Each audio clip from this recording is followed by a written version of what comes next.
शिंदेना त्यांचा वोटर माहिती नाहीये.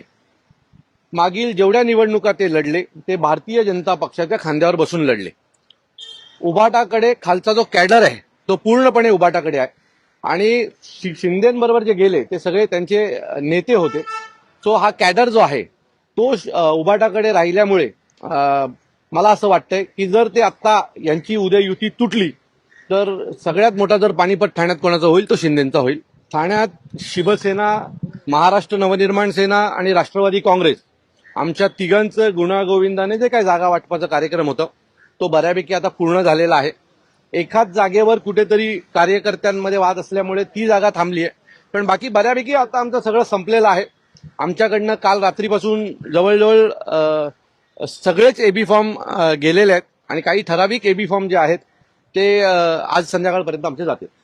तुमचे आपण जर बघितलं तर ठाणे हा राज्याचे विद्यमान उपमुख्यमंत्री आणि माजी मुख्यमंत्री एकनाथ शिंदे यांचा गड मानला जातो. काय परिस्थिती आहे गडाला सुरू आहे? मी तुम्हाला बरेच दिवसापासून सांगतो की शिंदेना त्यांचा वोटर माहिती नाहीये. मागील जेवढ्या निवडणुका ते लढले ते भारतीय जनता पक्षाच्या खांद्यावर बसून लढले.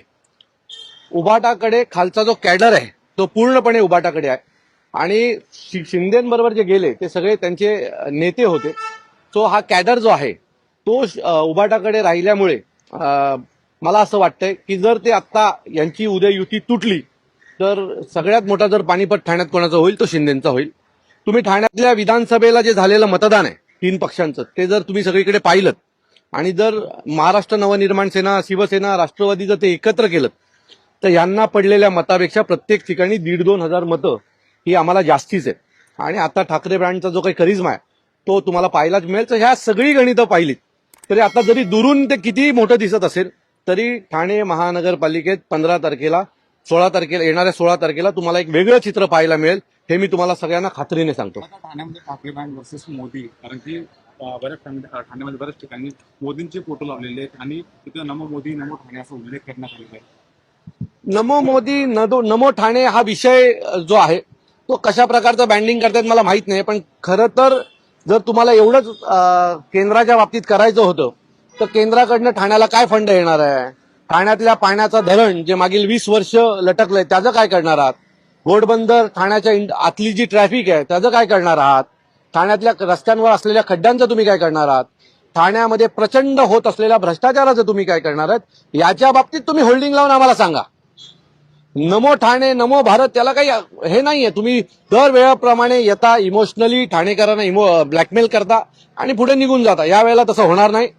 आमच्या प्रचारात हे मुद्दे राहणार आणि आम्ही प्रश्न विचारणार तुम्हाला की मागील 20 वर्षात तुम्ही नाही करू शकलात. केंद्रात 10 वर्ष 11 वर्ष सत्ता आहे, महाराष्ट्रात 11 वर्ष सत्ता आहे, तरी जर तुम्ही कामाचे बॅनर न लावता हे बॅनर लावत असाल तर हे ठाणेकरांचं आणि महाराष्ट्राचं दुर्भाग्य आहे. अविनाशजी, एक महत्वाचा मुद्दा आहे की शिवसेनेची राजकारणातली एंट्री ही ठाण्यात महापौर बसवल्यानंतर झाली होती आणि त्याच्यानंतर हा प्रसंग आलेला आहे. कसं असेल पुढचं निकालाच्या नंतर? लोकसभेला सुद्धा मोदींच्या नावावरती इलेक्शन लढलं गेलं, विधानसभेला पण तेच झालं आणि आता त्या त्यावरती ठाणे हा शिवसेनेचा बालेकिल्ला. हो, कारण बाळासाहेबांचे फोटो नाही. मी तुम्हाला परत सांगतो की ठाण्यामध्ये तसं काही जसं म्हणतात की शिंदेचा बालेकिल्ला वगैरे आहे. सो ज्याच्याकडे नगरसेवक आहेत म्हणजे बालेकिल्ला होत नाही. हो, कार्यकर्त्यांचा एक मोठा कॅडर हा महाराष्ट्र नवनिर्माण सेनाकडे आणि शिवसेनेकडे आहे, उभाटाकडे आहे. त्यामुळे नगरसेवक किती याच्यावर बालेकिल्ला ठरत नाही. तुम्हाला या महानगरपालिकेनंतर कळेल की ठाणे हा बालेकिल्ला शिवसेना आणि मनसेचा आहे. अविनाशजी, ज्याप्रमाणे महायुतीचं मार्गक्रमण चाललंय कसं आव्हान बघताय तुम्ही? बीएमसी बिलकुल नाही, बीएमसीचं मला एवढं माहित नाही कारण मी त्या प्रोसेसमध्ये नाही. पण ठाणे महानगरपालिकेत तुम्हाला कळेल की असं काही आव्हान आमच्याकडे नव्हतं. 16 तारखेला ज्यावेळेला विजयाच्या रॅल्या निघतील त्या दिवशी कळेल की ठाकरे ब्रँड ठाण्यामध्ये जोरदार चाललाय, कारण ठाणेकरांचं ठाकरेंवर प्रेम आहे. आणि मागच्या विधानसभेला ते गेल ते दिसलं. आता त्या विधानसभेला जर आम्ही दोघं एकत्र असतो तर यांचं सगळ्यांचंच ठाण्यामध्ये बऱ्यापैकी पाणीपत झालं असतं, अनेक जागांवर पाणीपत झालं असतं. आनंद दिघेंचं नाव घेऊन सातत्याने शिंदे तिथे राजकारण करताना पाहायला मिळाले. त्यांनी आनंद दिघेंचं नाव वापरलं तर त्यांना कितपत फायदा होईल असं वाटतं? बघा, आनंद दिघेंना ठाण्यात दैवत मानणारी खूप लोक आहेत, परंतु जे लोक दिघे साहेबांचा फोटो सुरुवातीला एवढा मोठा होता तो आता असा असा असा होता एवढा आलाय, तर ते लोकांना पण कळतं की दिघे साहेबांच्या फक्त नावाचा वापर केला जातोय. दिघे साहेबांचे खरे वारस तर माझ्या मते राजन विचार आहेत, केदार दिघे आहेत. हे सगळे दिघे साहेबांचं जे कार्यालय होतं मठ होतं, आता त्याला 5 स्टार कार्यालय बनवलंय. त्याच्यासाठी दिघे साहेबांच्या मठासाठी दिघे साहेब एवढा महान नेता होते की त्यांच्याकडे अनेक वर्ष ठाणे महानगरपालिका होती, पण मठासाठी 1 रुपया नाही घेतला. मागच्या बजेटमध्ये दिघे साहेबांच्या मठासाठी 3 कोटीचं बजेट ठेवलंय चहा पाण्यासाठी. आता 3 कोटीची चहा पाणी नक्की काय पिणार आहे देवाला माहिती, पण मागच्या बजेटमध्ये दिघे साहेबांच्या मठासाठी जो माणूस गोरगरिबांसाठी काम करायचा, ज्याचं मठ एका झोपडीसारखं होतं, त्याचं मठ 5 स्टार बनवलं. आणि त्या 3 कोटीचं महानगरपालिकेचा जे दिघे साहेब नेहमी भ्रष्टाचारावर बोलायचे, त्यांच्याच मठामध्ये आता भ्रष्टाचार चाललाय चहा पाणीच्या नावावर. समीकरण एक मिनिट आमचा